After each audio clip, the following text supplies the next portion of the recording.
Welcome to the Killer Innovation Show, the longest continuously produced podcast in history. Each week, Phil McKinney brings you the insights and strategies to amplify your creativity and innovation skills. Here's your host, Phil McKinney. If I could deliver one message to managers, executives, politicians, organizations in general, it would be to stop performing innovation theater. As someone who's seen a lot of organizations grow to success and also have seen and been a part of organizations that have failed, there is one common factor that I think applies, and I'm pretty confident applies to all the failures. And that is they fail in their innovation efforts because leaders, their management, their organization would rather do innovation theater, project like they're doing innovation, rather than doing the hard work, the authentic work that it takes to develop innovation. Today, I'm going to dive into the smoke and mirrors of innovation theater. I'll be sharing some examples. That always gets me into trouble. The colossal risk it creates for organizations. And, more importantly, how you can spot it. At the end, we'll talk about the benefits of doing the hard work of true, authentic innovation. Kind of a contrast between innovation theater and doing the real work.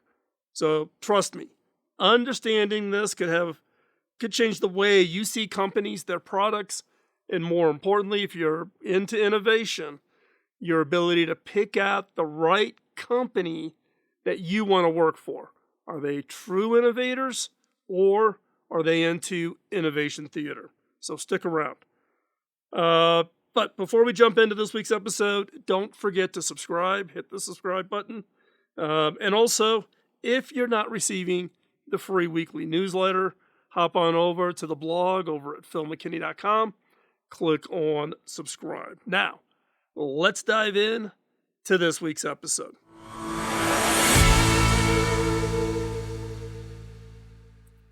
So what is it I mean by innovation theater? Well, innovation theater is driven by a completely different kind of motivation from true innovation. Innovation theater is about they want to secure the press, the prestige, the buzz, the ability to track investors without doing the long, deep, really hard work that is required for innovation. I saw this when I retired from my role as CTO at HP, where I've lost count of how many companies wanted me to step in and help them establish, quote, their innovation lab in Silicon Valley. And when you really dig into it, they weren't really interested in innovation. They just wanted someplace glitzy and something they could show off. They could issue a press release. They could look hip and cool, doing cool things in Silicon Valley. That is what they wanted. They wanted the buzz without the hard work. So, how do you find or identify those that want to do innovation theater? Well, like I said, they're doing the flashy innovation labs. They want prime locations. They're touting, top facilities. What's shocking to me is they're actually spending more money on the building and the furniture than they're actually investing in the innovation. That tells you something. The second most common example of innovation theater is doing hackathons with no follow-through. I lost track of how many hackathons that are out there. People promoting them, issuing press releases. You see them on social media all the time. And then when you follow up or you contact them and say, hey, what was the result of the hackathon and where is it a year later? Nothing. Nothing came of it. Looks good, sounds good. This does apply not just for external purposes, but it also is innovation theater for your teams. Are you running internal hackathons? A day of innovation or whatever you want to call it, where you give people the day to go off and come up with and work on and develop ideas. How many of those have actually been funded and turned into real work? Not many. It's that feel good, that once a year, let's do an innovation day for our staff. Nothing happens from it. The third most common example of an innovation theater is announcing disruptive products way before they're developed. But the fact of the matter is, they're announcing things that never launch. This is prevalent. It's what back in the day when I was doing software products a lot, we would refer to as vaporware. It would just never materialize. You get a lot of press, no follow through, and then it just quietly disappears and it goes away. Now, in this case, these vaporware projects have gotten a lot of press, got a lot of prestige, a lot of interest, but they never materialized. We saw this a lot in Kickstarters, where you had the Kickstarter kickoff, people would throw their money in, and then they would totally blow up. Now, I will have to say that Kickstarter has done a great job of being able to kind of try to prevent that, not allowing it to get, become, become the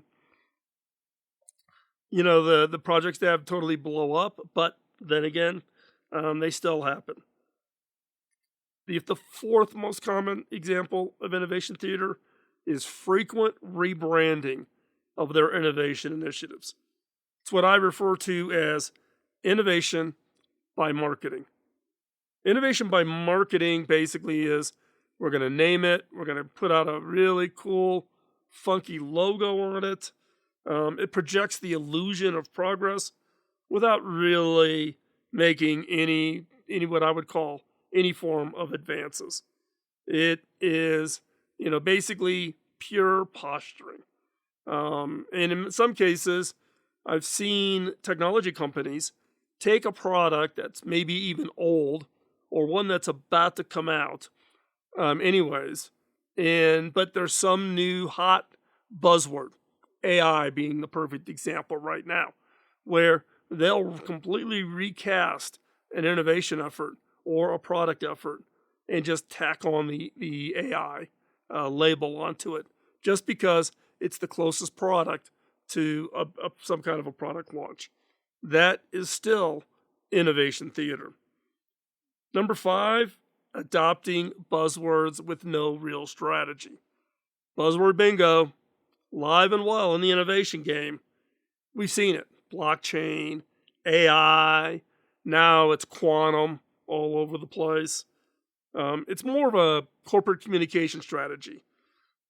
Just like they're doing keyword searching for their SEO or social media to get followers and likes on what your social media team, then all of a sudden they want to take those keywords, those buzzwords, and apply them as strategy back into the organization.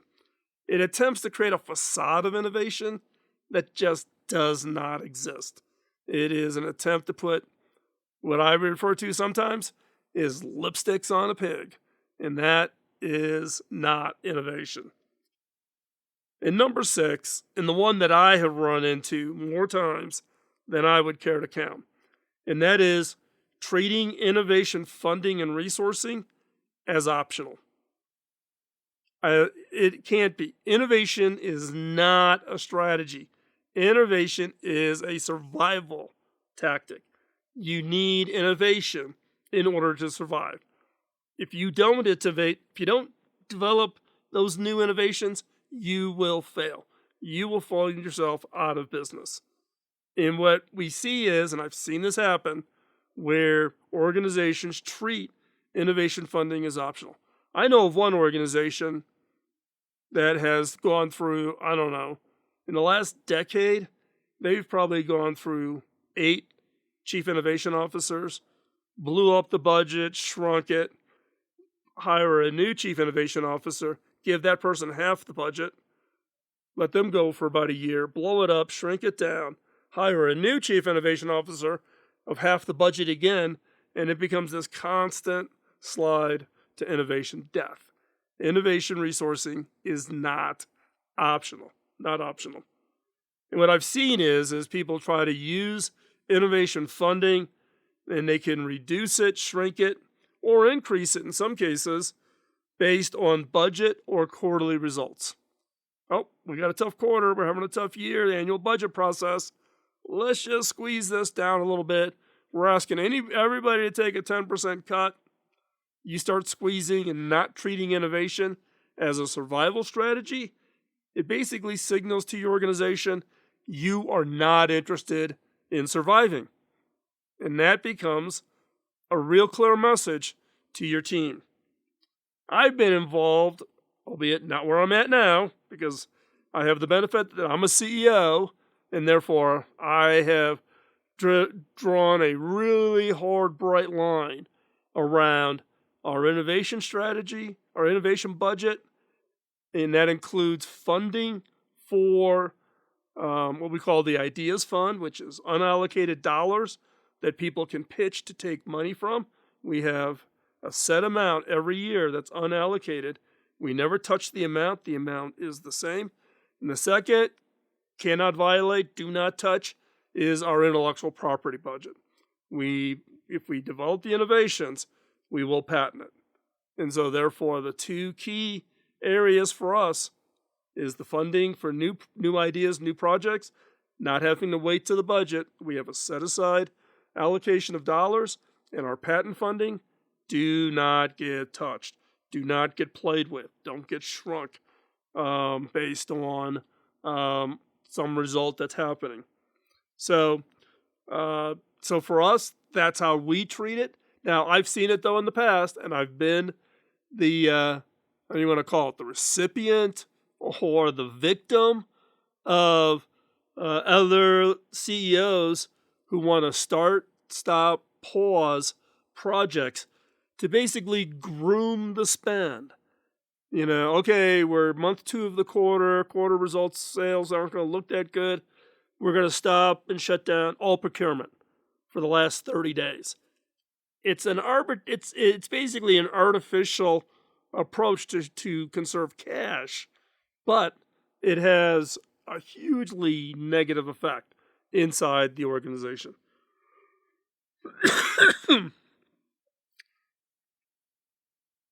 So what are some examples of real innovation that are out there that I would hold up as real examples? Well, I would hold up Tesla. Its relentless focus on vehicle technology and its energy solutions, their ability not to take parts from others, but to truly innovate is really unique. And you've heard, if you've been a follower of this channel for a while, you've heard me talk about Elon. I've had the benefit of having a number of one-on-one discussions with him back when I was in my HP days.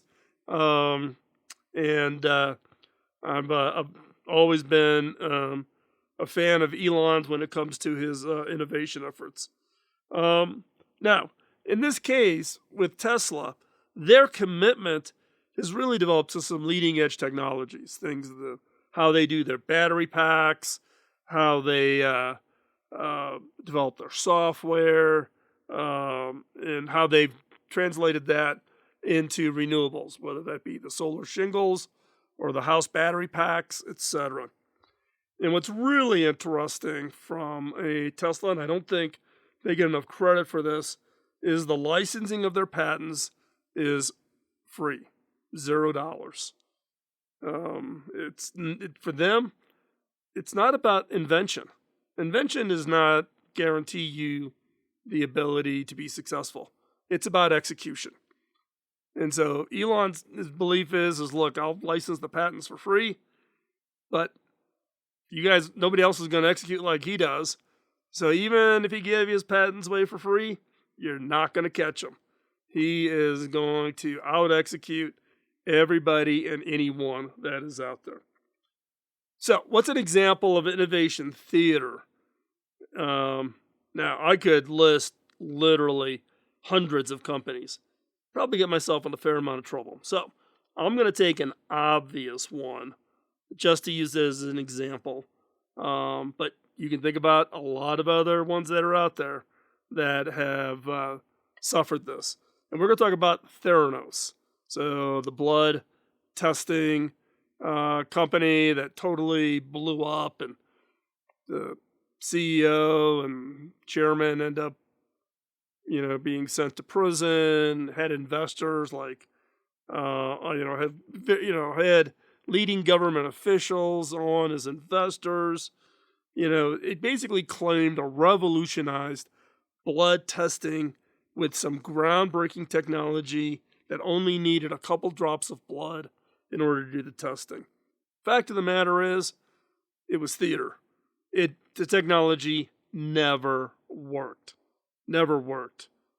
The company garnered immense media attention. Their CEO was chased and invited to speak at all kinds of events, on the front cover of all the big magazines, attracting all kinds of investors and corporate partners such as drugstores and etc.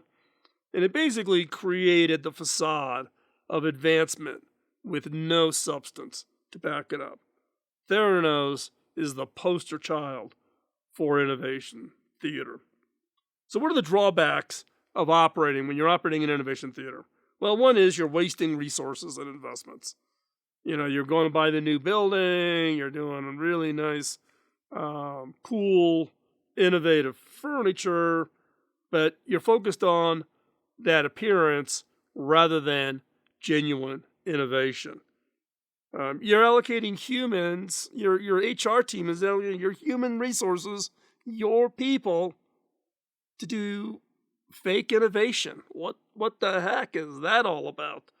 Versus get out of the theater, reallocate your dollars, and put your people on true innovation. Another bad result is lack of sustainable progress. You get some short-term gains because of some publicity, but they do not translate into long-term innovation or market success. And basically, you get on this treadmill. It's almost like a constant demonstration treadmill. And then, really, the absence of real innovation stifles any competitive advantage you can create. And in fact, in what we're seeing in Silicon Valley right now is a lot of those glitzy, shiny innovation labs are all being shut down. Teams are being canceled, and they're posturing in the press. They're saying, well, what we're really saying is we're not stopping innovation, but we think everybody in our organization should innovate. So we're going to integrate innovation into everything we do. Well, let me know how that goes for you. One of the other areas that's a negative result from innovation theater is damaged reputation. When you have a lack of substance, people are going to figure it out. It's not hard. When they don't see any real impact after year 2, 3, 4, 5, guess what? It's fake. And it like I said, people will find it out. You cannot fake it for very long. But once you've lost your reputation, regaining reputation is almost impossible. You have to change out the entire leadership organization because they let it happen, and it's going to require new leaders who are true innovators to come in order to transform that organization. Another negative, which is quite obvious, which is missed opportunities. If you're focusing on theater, you don't have the resources that would create the new ideas. You're getting hung up on this old stuff, and you're missing out on opportunities. The real challenge is your competitors are not. Your competitors who are innovating are going to smoke you. They're going to leave you in the dust if you don't get going. Another negative is cultural impact. You're basically creating a culture that values style over substance. And your people are not stupid. People on the teams are not stupid. You're not stupid, right? If you're in an organization that's playing innovation theater, you already know it, right? If you're thinking of going to work for some organization that's playing innovation theater, you can sniff it out, right? Be aware. It has a huge cultural impact. And it prevents you from developing a deep culture of innovation. Employees will become cynical, they're going to disengage, they're going to recognize that there's a lack of commitment.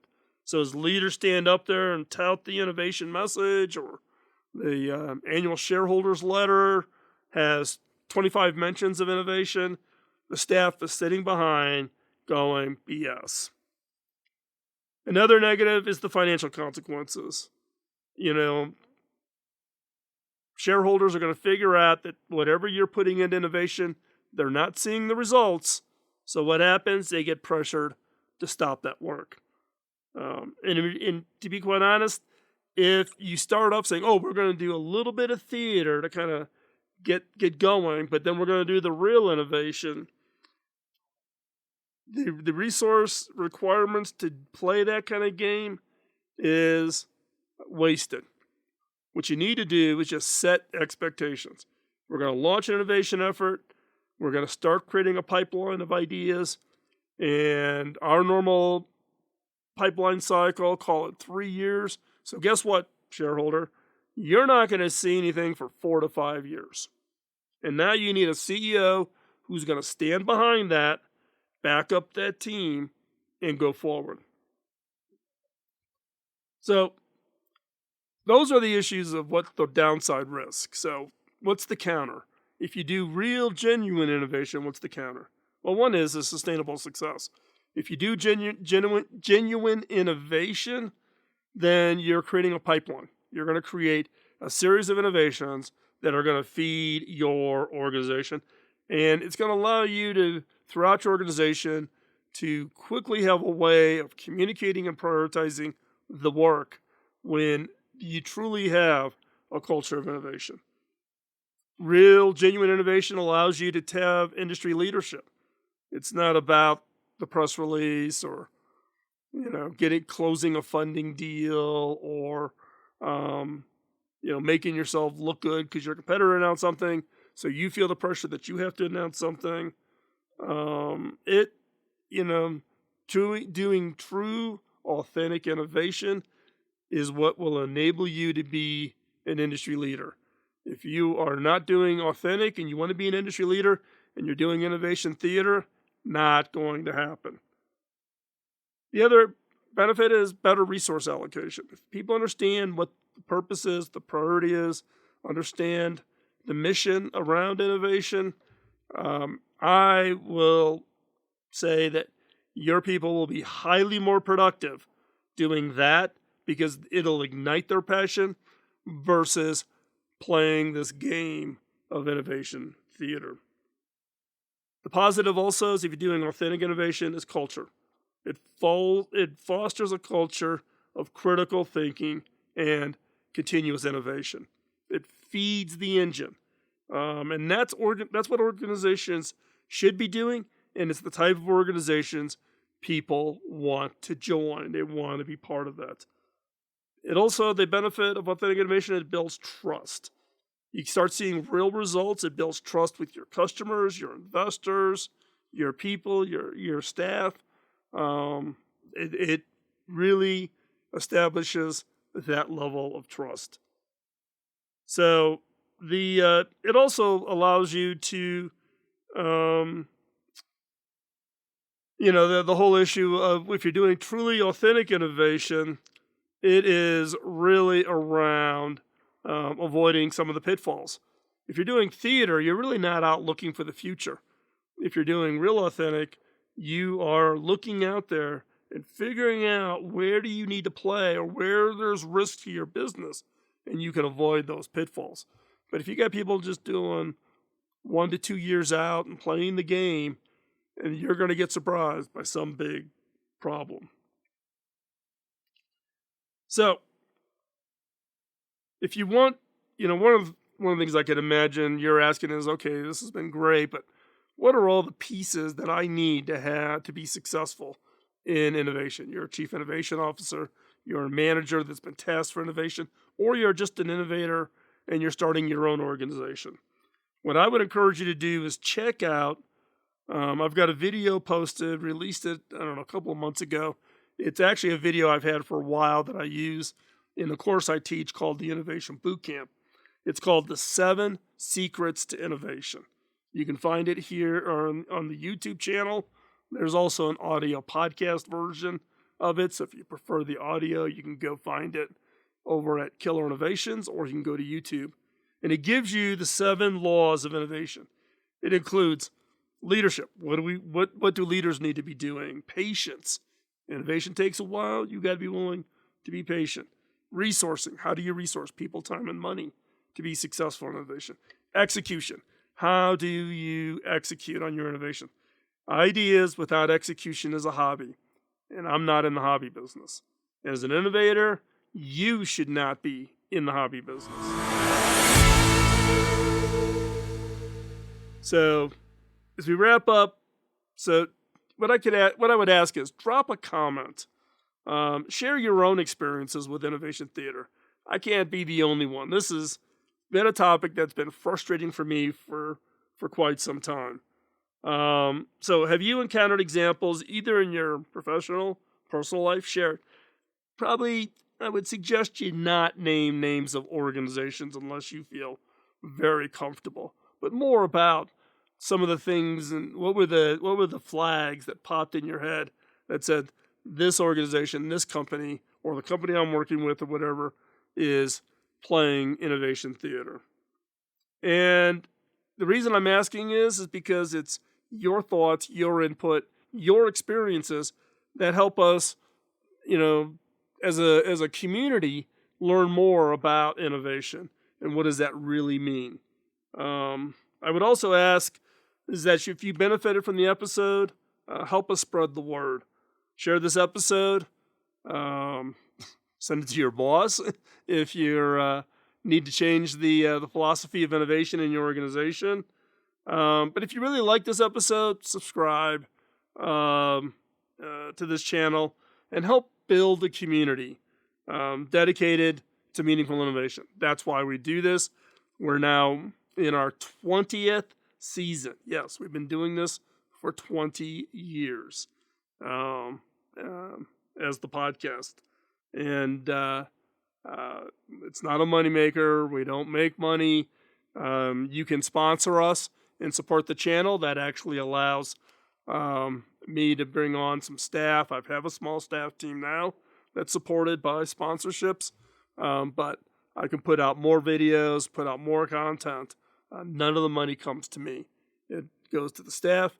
Anything left over at the end of the year gets donated to charity, hackingautism.org, or the high school that we're building in Rwanda, Africa. So no money comes to me, but if you're interested and you want to financially support the channel and support what the work we do and help us produce more content, then hop on over to filmmckinney.com, click on membership, and you'll see an option where you can provide some financial support to help us continue what we've been doing here and actually be able to produce more content for you. So thanks again for your time. Thanks again for your support. Hopefully you found today's topic interesting. Until next time, keep innovating authentically. Bye-bye. Podcasting nonstop since 2005, this has been the Killer Innovation Show on the Innovators Network.